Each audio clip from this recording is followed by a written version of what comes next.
Salut les amis, c'est Bababert et Miley. Tu vois ce lieu paradisiaque là? Regarde, je te montre. Waouh, c'est le super lac juste à côté de chez nous. Et là on se fait souvent des pique-niques, etc.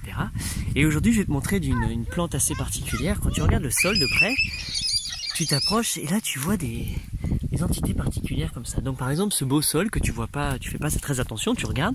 Quand tu t'approches, regarde dans l'espace de quelques secondes.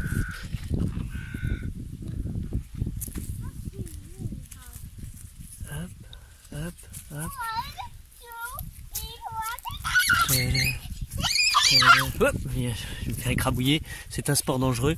Bref, je vais pas te montrer tout le terrain, mais voilà. En gros, c'est jonché de mégots de cigarettes partout.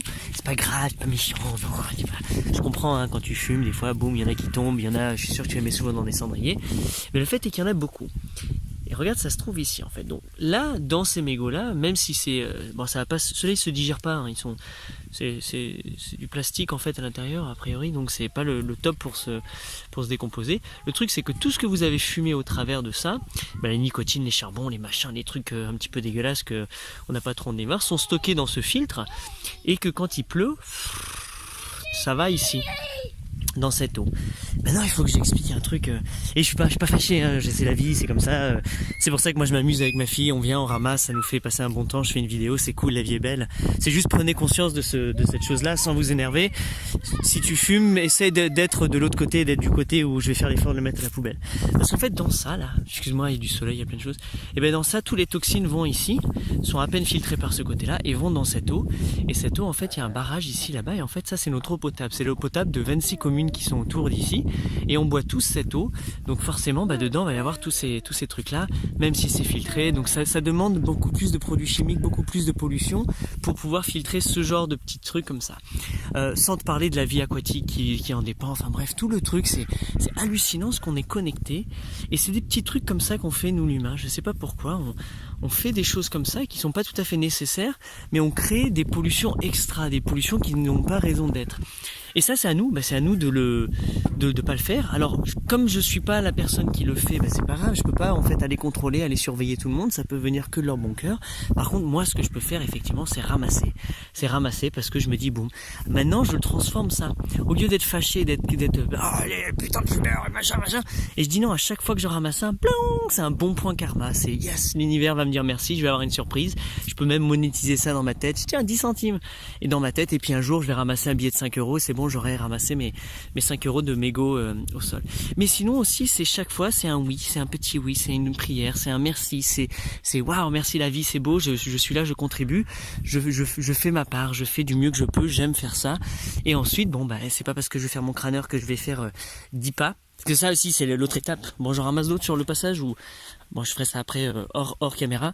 Je fais 10 pas et genre je me la raconte, je fais oh voilà je suis super, je suis Bababert, regarde. Oh et mais ça va où ça? Ça va où? Donc c'est pareil, ça va en fait effectivement aller quelque part. Et donc c'est là où je me dis mince, est-ce que en fait on peut éviter ça en fait? Est-ce qu'on peut ne pas justement les créer ces filtres? Et donc il y a plein de façons de pas créer ces filtres. On peut fumer la pipe, on peut fumer différemment, on peut faire des filtres en carton qui vont se désagréger, on peut ne pas fumer du tabac, on peut fumer du tabac pur, propre, beau, qui est en achat libre, on peut fumer des plantes qu'on récolte un petit peu partout dans la nature, enfin bref, on peut fumer d'autres choses quitte à fumer. Donc en fait, est-ce qu'on peut remonter à la base et pas supprimer là, moi je te montre une poubelle, j'ai bloqué. Viens, je te montre ça, c'est plus beau. Je m'amuse à faire je pose des pierres en équilibre, c'est beau. Donc moi la question c'est est-ce qu'on peut à la base en fait changer non pas la culture de fumer, de pas arrêter de fumer, je suis pas du tout pour le fait d'arrêter de fumer, je suis pour le fait de genre fumer consciemment. Est-ce qu'on peut essayer de penser à une nouvelle façon de fumer et de savoir que dans la conscience donc et dans ce qu'on va fumer dans nous, mais et l'impact qu'on va avoir sur le reste des autres avec une fumée déplaisante, avec des filtres plein de cochonneries, des trucs comme ça. Donc c'est là où j'ai vraiment envie d'apporter le questionnement. Chaque fumeur, je peux pas me mettre en face comme ça. Chaque fumeur, c'est à toi de voir, de prendre cette décision, de dire est-ce que je veux faire ça. Et toi non fumeur ou fumeur, à toi de dire est-ce que je veux prendre 5-10 minutes de mes balades, de ma journée, de ma semaine si tu veux, à ramasser quelques bouts de papier.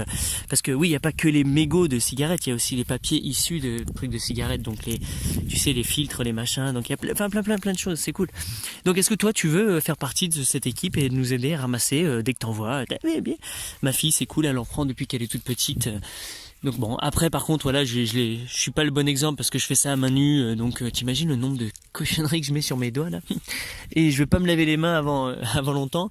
C'est pour ça que je me suis forcé, j'ai mis dans mon van pas un spray, un gel purificateur de toutes les bactéries et trucs que je mets dans mon van, comme ça je peux l'avoir à tout moment pour éviter et pour me permettre justement de trouver la bonne raison pour aller faire ouais tiens je vais oser faire ça.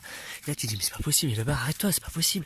Ah oui, les mégots en fait, si tu en cherches et tu sais pas en trouver, trouve les tables, trouve les bancs, trouve les endroits où les gens viennent convivialiser.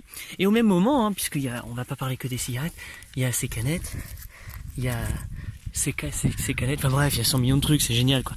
Donc moi je fais ça plus comme une chasse au trésor, je sais pas, je prends un kiff à ramasser les mégots, genre de façon compulsive, clac clac clac, le rangement, ça me plaît, c'est drôle. Et puis mon côté vive la nature quoi. Donc voilà, je te finis dans la poubelle pour que je pense que le message est passé avec plein d'amour. Questionne-toi, fais-toi une nouvelle culture et puis voilà quoi. Ensemble on fait du bien à la nature et au vivant et à soi-même. Ah